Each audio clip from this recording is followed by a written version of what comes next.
What's going to be happening today? I'll tell you a little bit about bilingualism and what that means and how you can achieve that.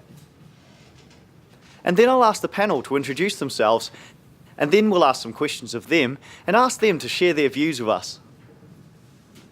This presentation is about being bilingual. It looks at what it means to be bilingual and how being bilingual affects children. What is it that parents should know? Some of the key messages were that you don't have to be an expert signer to be able to get started.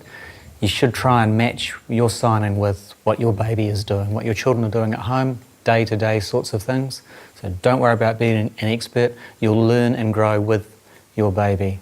One other really key point is that a lot of parents get really worried and confused that they're going to make a wrong choice. There is no wrong choice. The key thing is to get language started as young as you can, because if they don't get started young, then they miss the opportunity to build up so that by the time they start school, they'll be behind and then they'll be forever trying to catch up. We don't want that. We want to get as much language in as possible. We're really strong supporters of cochlear implants and habilitation. We're really strong supporters of sign language. Whatever works for you and your family, we'll be behind you to help that make that work.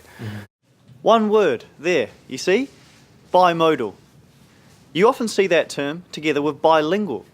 So to learn more about these two terms, we're going to divide into two groups, one bilingual and the other bimodal. So what's bimodal? Well, the word obviously has many different spoken languages. Too many for me to even start listing. Lots. There is also a huge range of sign languages too.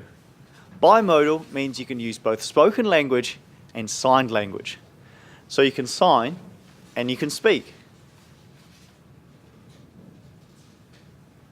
So you can use both. For example, myself, I am bimodal, as I can both speak and sign.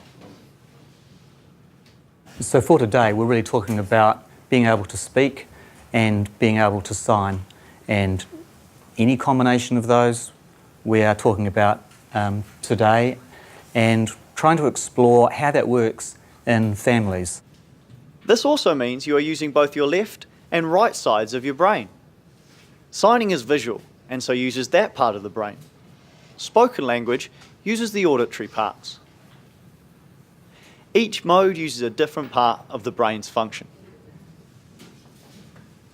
For us, we have been bringing up our family to be bilingual. We, until we had our son, had nothing to do with sign language, anything like that previously. So in the last sort of 5 years, we just started very basic learning NZSL, and for the last couple of years we've had a private tutor that's been teaching us. And that's very important for us, to have our son to be brought up bilingual, just so that he can, just relate to being deaf as he gets older, be with deaf peers, and just to really love who he is, and just know that being deaf is okay and that he can mingle with deaf people and hearing people, and it doesn't really matter. What are the challenges and efforts required by parents to teach sign language, to learn the sign language by themselves and to teach sign language to their children? I think for me personally, it's actually been one of the hardest journeys I've actually been on. It gets to the point for me, learning sign language, after an hour my brain just goes dead, absolutely dead. We're about level 2 in sign language, but what we've done with our child is we've tried to always stay up with about his age group, not thinking, I've got to get to level 20, because that's not the reason for learning sign language. It's actually learning, for me personally, it's for learning to communicate with my son. And now our journey's changing because he's going to school, so there's a different journey again, but we've come through the last nearly 5 years, and as we've grown, the support that we've got, as we've looked for it, our tutor, Deborah, and things like that, it's just been absolutely fantastic. It's a great experience, it's been so encouraging. But to tell you the honest, it's been one of the hardest things I've ever done. Would teaching her sign language take her focus off the spoken language, or maybe she would be more interested in then communicating through signs and would not focus so much on language? That's why we kind of refrain from teaching her sign language at this time. So maybe once she develops her language, then we feel we'll go for it. So what is the advice of the parents who've already used both? Like for example, we attend a church regularly, okay, and during that church time, we're allowed to comment.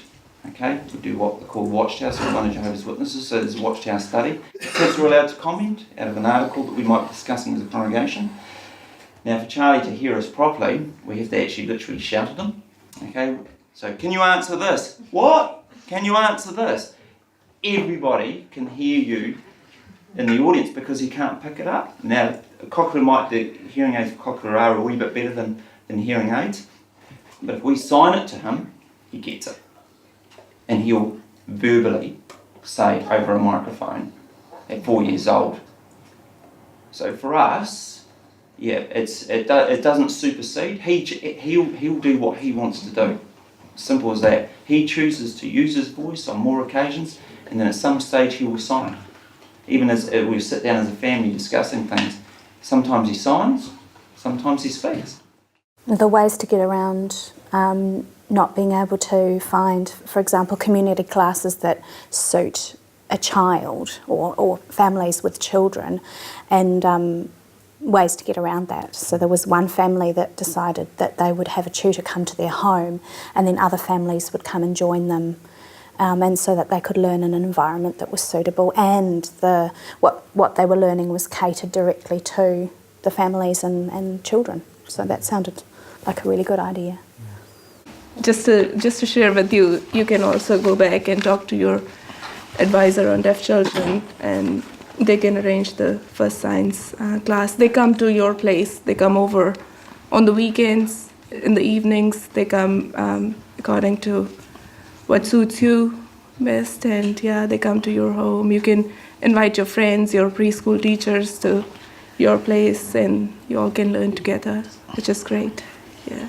Every time that we meet parents that are in very similar, in some similar circumstances as what ours is, and maybe, they vary a little bit, but you learn so much. You get parents that their children are now a lot older. They've been through some of the events that we're going through. It's like a reassurance. It's almost like somebody getting behind you and saying, it's going to be all right, this is the outcome, it's very positive, and it just gives you a little bit more confidence in the system that's in place and what's available to you there as well.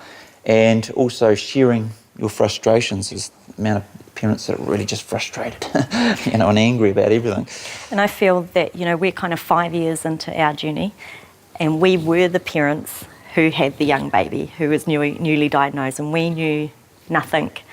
And we really relied on the parents that were in our situation at the time that had the older children who'd been there, done that, and the information they gave us at the time was just wonderful. And so I know us two now, we want to be able to try and pass that information on to new families coming up now, to help them in any way that we can. The feedback we've had from the parents is that they were just blown away by finally having a chance to actually get together with each other was the most important thing. Meeting and seeing and talking with other parents of deaf children, and seeing that their children are just like everybody else. They just want to get together.